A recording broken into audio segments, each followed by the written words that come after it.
Та бүтээрийн хүчлийн бактери гэж сонсож байсан уу?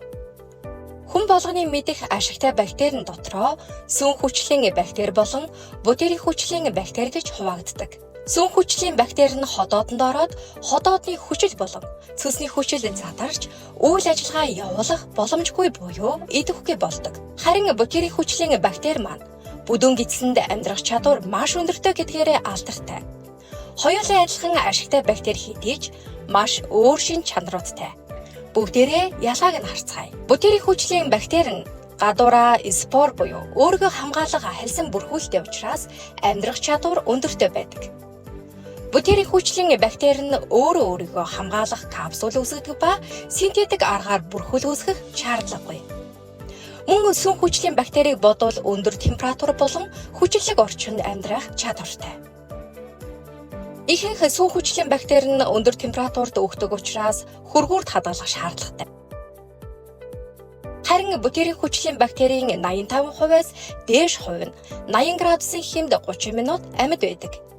Эдгээр шинж чанар нь бүтээрийн хүчлийн амьдрах чанарыг дээшлүүлдэг ба өрөөний температурт хүртэл тэсвэртэй байлгадаг.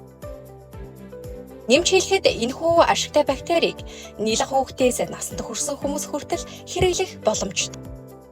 Яагаад гэвэл хүүхдийн сүү болон хоолнд хийж хэрэглэхэд тохиромжтой юм.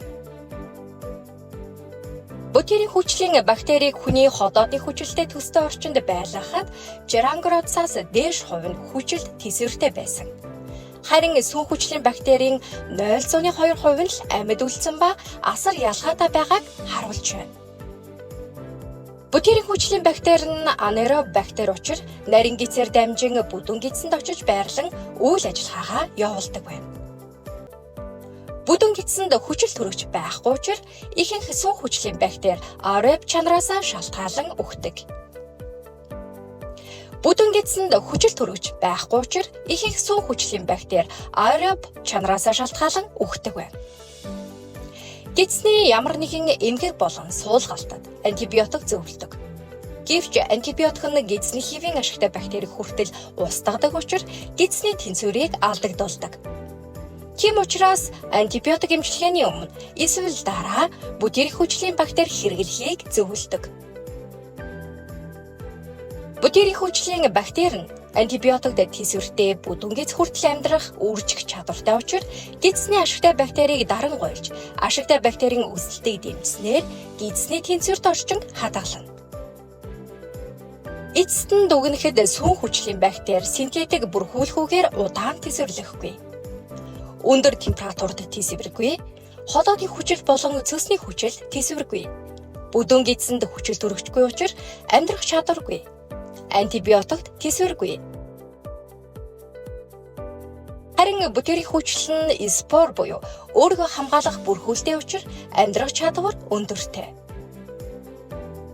80-аас 90 градусын өндөр температурт амьдрах чадвартай. Хүчилд тэсвэртэй буюу ходоодонд амьдрах чадвартай. Бүдүүн гидсний хүчил төрөгчгүй орчинд амьдрах чадвартай анаэроби бактери. Антибиотикт тэсвэр.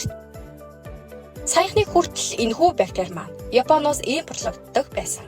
Харин одоо бол Солонгос технологиор Солонгос улсад гарган авсан бүтээрийн хүчлийн ашигтай бактери маань патентлагдсан байгаа.